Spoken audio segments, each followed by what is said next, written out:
तो दिल्ली में किसानों की बातचीत का कोई नतीजा नहीं निकला, लेकिन आज हैदराबाद में ओवैसी का भविष्य वहां की जनता ने तय कर दिया।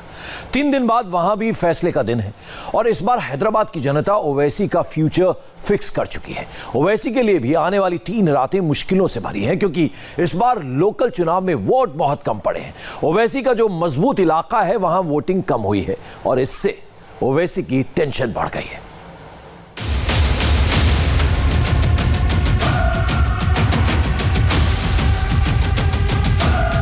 बुलेट से वोट डालने निकले senior Owaisi.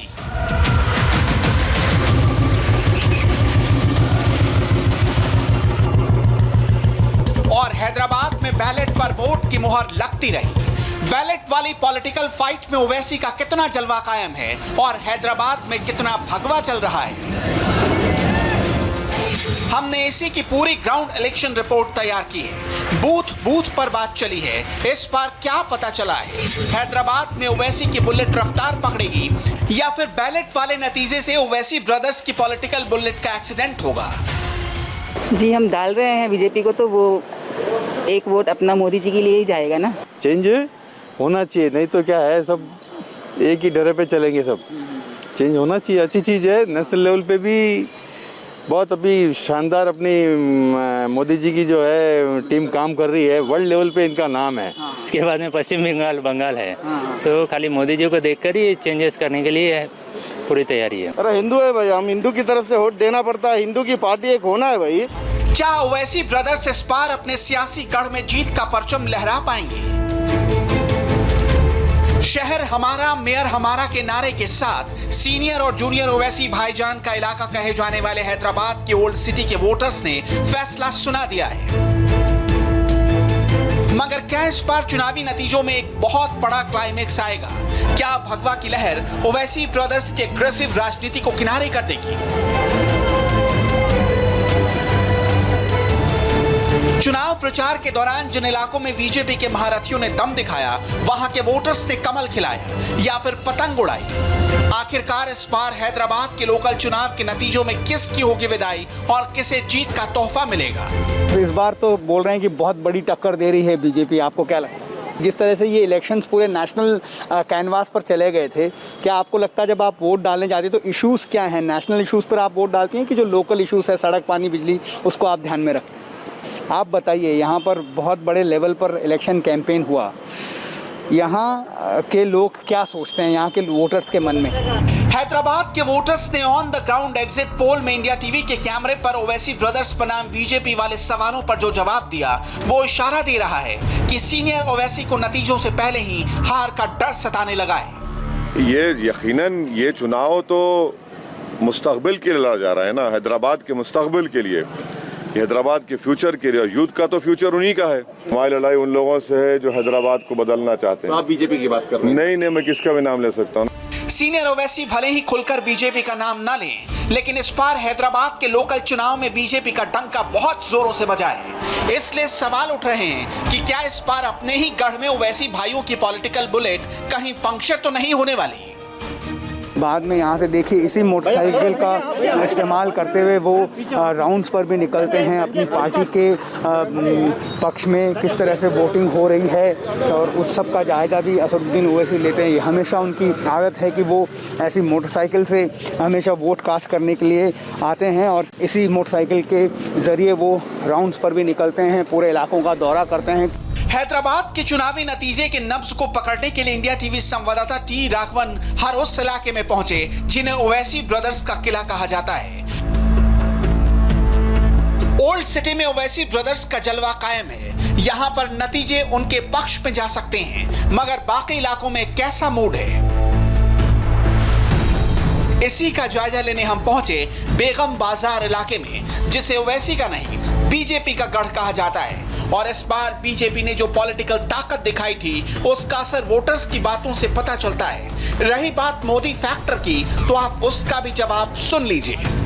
TRS plus MIM दोनों अलायंस है, इसलिए बीजेपी को अपना दबदबा बनाने के लिए ये रोड शो वगैरह जो नेशनल लेवल के लीडर जो आए हैं, उनको आना बहुत ज़रूरी था। और मेरी जहाँ तक सोच है 100% बीजेपी 40+ आएंगी। आपको मतलब आप ये कह रहे हैं कि आना जरूरी था, इससे क्या आपको लगता है कि बीजेपी के पक्ष में माहौल बना है हैदराबाद में? 100% बना है सर, 100% बना है। क्यों ये रोड शोज जो भी हुए हैं, योगी जी, नड्डा जी और जो अमित शाह जी आए, उनके पहले भी काफ़ी उनके फेवर में था और इनके आने के बाद में और प्लस हुआ है। यहाँ पे भी आपको लगता है कि अगर वोट कोई डाल रहा है तो मोदी जी के चेहरे पे वोट डाल रहा है? जी हम डाल रहे हैं बीजेपी को, तो वो एक वोट अपना मोदी जी के लिए ही जाएगा ना। अच्छा, तो इसके लिए हम मोदी के साथ में हैं। क्यों लगता है कि बीजेपी को अब एक बार जीएचएमसी का मेयर चुन लिया, बीजेपी का चुना जाना चाहिए? देखिए सर, बीजेपी का मेयर इसलिए चुना जाना चाहिए क्योंकि इससे पहले भी एमआईएम का मेयर रह चुका है, टीआरएस का मेयर रह चुका है और सिटी को कोई फायदा नहीं है। ऐसा है, कुछ बोल नहीं सकते, लेकिन इस बार रूमर चेंज है। पहले से काफ़ी चेंज है। लोगों में जागरूकता आई है काफ़ी, किसको वोट देना है, किसको नहीं देना, कौन देश हित में है, कौन गुमराह कर रहा पब्लिक को, ये भी सब जानते हैं। चाहे नेशनल लेवल पे रहो, चाहे स्टेट लेवल पे रहो, जो पब्लिक को बेवकूफ़ बना रहे ना, वो भी अब धीमे धीमे पब्लिक को पता चल रहा है। पूरे इलेक्शन जितने भी हुए, बिहार देख लो, आसाम देख लो, मध्य प्रदेश देख लो, पूरे मोदी जी के चेहरे पे ही हुए हैं। बाकी कोई बीजेपी में भी ऐसा कोई लीडर नहीं है कि जिसको लोग पसंद करें, बट मोदी जी एक है कि उनके पीछे पूरी सेना चल रही है समझो। तो ये खाली जीएचएमसी की इलेक्शन नहीं है, ये समझो आगे की तैयारी है। इसके बाद में पश्चिम बंगाल है, तो खाली मोदी जी को देखकर ही चेंजेस करने के लिए पूरी तैयारी है। बेगम बाजार के वोटर्स की बातों से एक बात साफ है, हैदराबाद के लोकल चुनाव में मोदी फैक्टर काफी वोकल है। लोग प्रधानमंत्री पर भरोसा जता रहे हैं, कमल खिलाने की बात कर रहे हैं।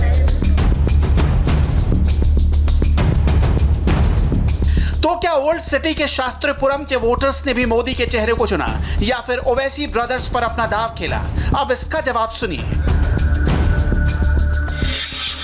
अवाम अच्छी तरह जान चुकी है, अवाम को ये बात मालूम हो चुकी है कि उसके बीच में जो रहकर जो पार्टी काम करती है, उनके यानी जो कुछ भी उनके मसाइल होते हैं, चाहे बिजली के हो, चाहे पानी के हो, चाहे लाइट के हो, ये चुनाव जो है उसी का चुनाव है। ये आप मजलिस की बात कर रहे हैं? नहीं, मजलिस की नहीं कर रहा हूँ मैं बात जो कर रहा हूँ कि मैं जो एरिया में रहता हूँ, यहाँ पर जो काम कर रही है पार्टी, वो पार्टी मजलिस है। क्यों? उसको जो है ये हमको देखना है कि ऐसे कई पार्टीज आते हैं, इलेक्शन के टाइम पे जो है पुकारा करते हैं, वो कैंपिंग करते हैं, फिर बाद में कभी नज़र नहीं आते। आज से नहीं, हम एक ज़माने से ही हमको डालते आ रहे हैं और हमारे पूरे मसाइल हल होते हुए आ रहे हैं, आज भी होते रहेंगे इंशाल्लाह।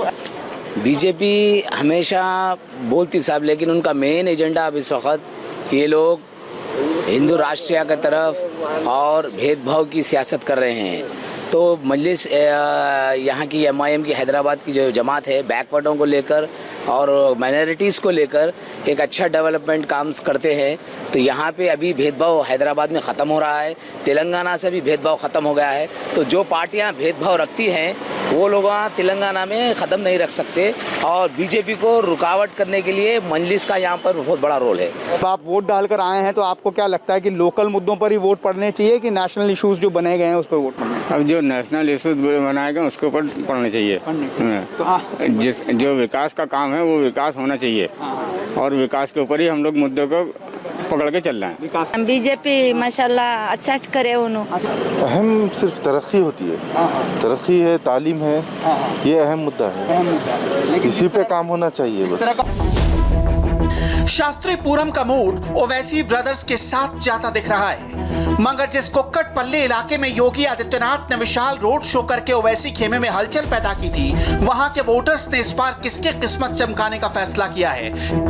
क्या कुक्कटपल्ली में योगी का जादू चला या फिर लोकल मुद्दे नेशनल पॉलिटिक्स पर भारी पड़ गए? यूपी के सीएम ने यहाँ पे बहुत बड़ा ग्रैंड रोड शो किया था, तो उसका इम्पैक्ट आपको लगता है लोगों के मन में होता है जब इतना बड़ा नेता यहाँ पर आता है और बड़े सारे रोड शो करता है?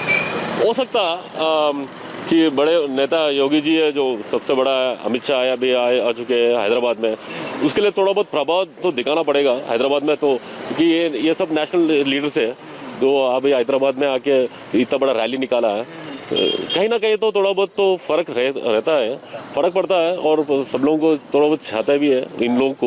इस बार कुछ अलग ही होने के रहा है, अलग होने का। इस बार बीजेपी आना चाहिए आपको लगता है? आना तो चाहिए सर। बीजेपी बीजेपी पक्का। क्यों आपको लगता है बीजेपी को एक चांस देना चाहिए? बीजेपी को चांस कैसे देनी, तो मतलब बीजेपी और अदर पार्टीज का वेरिएशन बिटवीन बीजेपी का means home food, other parties का means fast food. That's why I am telling BJP is पक्का। बीजेपी चेंज लाएगी आपको लगता है? डेवलपमेंट होगा? हाँ, या पूरा डेवलपमेंट होगा। अब हैदराबाद के उन इलाकों के वोटर्स की सुनिए जहां केंद्रीय गृह मंत्री अमित शाह और बीजेपी के राष्ट्रीय अध्यक्ष जेपी नड्डा ने मोर्चा संभाला था। सवाल है, क्या बीजेपी के दो कद्दावर नेताओं की एंट्री और मोदी फैक्टर से वहां के वोटर्स के दिमाग पर कोई असर पड़ा या नहीं? अब देरी देखो, जो अच्छा करा, जो अच्छे से रहा चलता।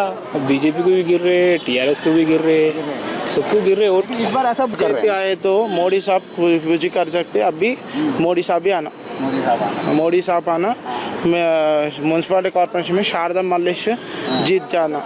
केसीआर लोग कुछ भी नहीं करते। अभी जीता है तो फिर 6 साल को ऐसे ही होते। अभी मोदी जीता है तो थोड़े चेंज होते, क्योंकि बोलो तो इधर बीजेपी आता बोल कर मैं सोच रहा हूँ। आपको लग रहा है? क्यों ऐसा लग रहा है? यहाँ पर तो टीआरएस था ना पहले। था क्योंकि वो तो इस बार फीवर तो वैसे चल रहा है। फीवर वैसे चल रहा है। बीजेपी आता है यहाँ, पक्का आता है यहाँ। तो बीजेपी आएगा, क्या फायदा होगा? आना पड़ता ना, ये पूरा चेंज आना पड़ता। हाँ, बीजेपी का अभी तो फिलहाल तो नाम बहुत हुआ भाई, बस वो उसका जो क्या बोलते वो जो अपने जैसा कार्यक्रम कर रहे हैं ना, उसके हिसाब से उनका नाम बहुत हुआ। 100% बीजेपी 50% वोट्स मार रहे 100%। अरे हिंदू है भाई, हम हिंदू की तरफ से वोट देना पड़ता है। हिंदू की पार्टी एक होना है भाई। कांग्रेस वाले जाके उसमें मिल रहा, टीआरएस वाले जाके उसमें मिल रहा, सब जाके उसमें मिले तो हमारी भी एक पार्टी रहना। अब की बार बीजेपी की सरकार। बहरहाल ग्रेटर हैदराबाद म्युनिसिपल कॉरपोरेशन के 150 वार्ड के लिए वोट डाले जा चुके हैं। जनता के मूड से नतीजों का अंदाजा कुछ हद तक लगाया जा सकता है। लोगों का मूड मोदी और बीजेपी के फेवर में ज्यादा दिख रहा है। ओवैसी ब्रदर्स का किला खतरे में।